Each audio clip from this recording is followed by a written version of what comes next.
مثال ایسی سمجھیں جیسے یہ کرنٹ ہے. کرنٹ اگر کرنٹ ہے تو استری بھی چلے گی، کرنٹ ہے تو واشنگ مشین بھی چلے گی، کرنٹ ہے تو بلب بھی جلے گا، کرنٹ ہے تو آپ کے پنکھے بھی چلیں گے، آپ کا اے سی بھی چلے گا. کرنٹ ہی نہ ہو تو پنکھا چاہے کتنا مہنگا ہو کھڑا رہے گا، اے سی چاہے کتنا اچھا ہو لیکن نہیں چلے گا، آپ کا استری چاہے باہر سے آیا ہوا ہو لیکن وہ نہیں چلے گا، آپ کی واشنگ مشین چاہے باہر ملک سے آئی ہوئی ہو لیکن وہ کپڑے نہیں دھوئے گی، اس لیے کہ کرنٹ ہی نہیں، بجلی ہی نہیں.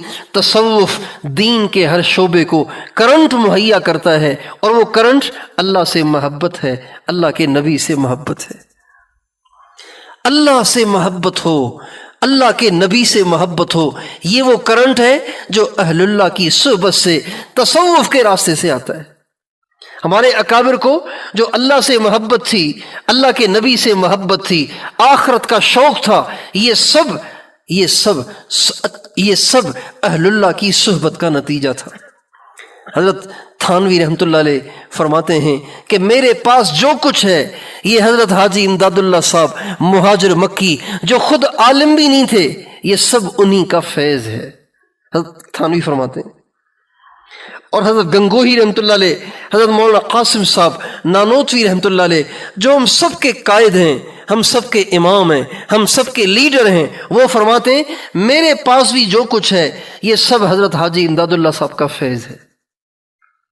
اہل اللہ کی صحبت سے اپنے نفس کا تزکیہ کرنا، اپنے قلب کی تربیت کرنا، اپنے قلب کی اصلاح کرنا، اچھے اخلاق کا حصول، یہ سب اہل اللہ کی صحبت کی برکت سے ہوتا ہے. اس لیے میرے دوستو، اللہ تعالی ہمیں اور آپ کو پورے دین پہ چلنے کی توفیق دے کہ ہمارے ہاں یہ شعبہ بھی زندہ ہو جائے، اور یہ اہل علم، یہ علماء اور یہ اہل مدارس کی اور یہ یہاں کے اہل دین کی ذمہ داری ہے کہ وہ اس شعبے کے احیاء کے لیے بھی فکر مند ہوں.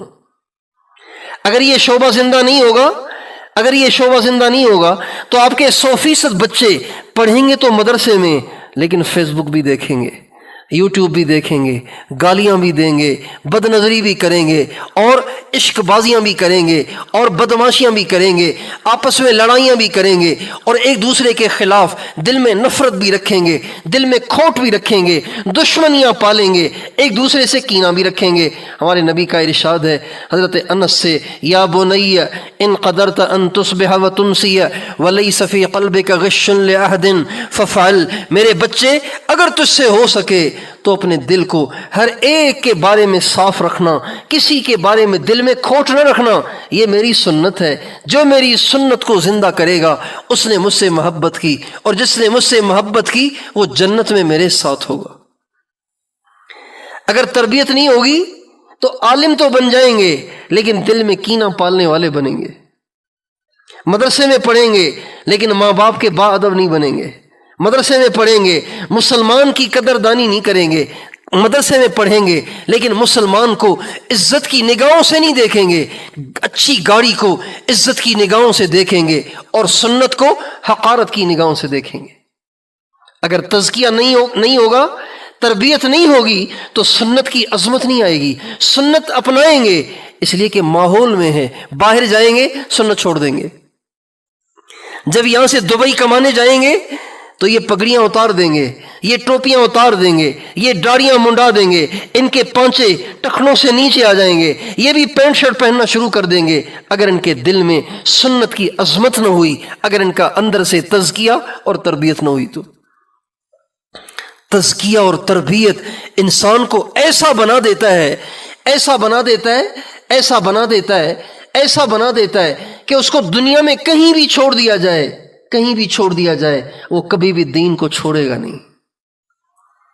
ساری دنیا بھی اس کے مقابلے پہ کھڑی ہو جائے وہ دین کو نہیں چھوڑے گا. ساری دنیا کی عورتیں ننگی ہو کے اس کے سامنے آ جائیں اس کی نگاہ نہیں اٹھے گی. وہ کبھی جھوٹ نہیں بولے گا، وہ کبھی کسی کا دل نہیں دکھائے گا اگر تزکیہ ہو جائے، اگر تربیت ہو جائے تو. حضرات صحابہ کرام کا کمال یہی تو ہے، پیاسے مر رہے ہیں لیکن کہہ رہے ہیں دوسرے کو پلاؤ. پیاسے مر رہے ہیں اور کہہ رہے ہیں دوسرے کو پلاؤ. یہ جو ایثار ہے، یہ جو ایثار ہے یہ تزکیہ اور تربیت سے ہی تو آتا ہے، کتابیں پڑھنے سے تھوڑی آتا ہے۔ ایثار کتابیں پڑھنے سے نہیں آئے گا، ایثار اہل اللہ کی صحبت سے آئے گا۔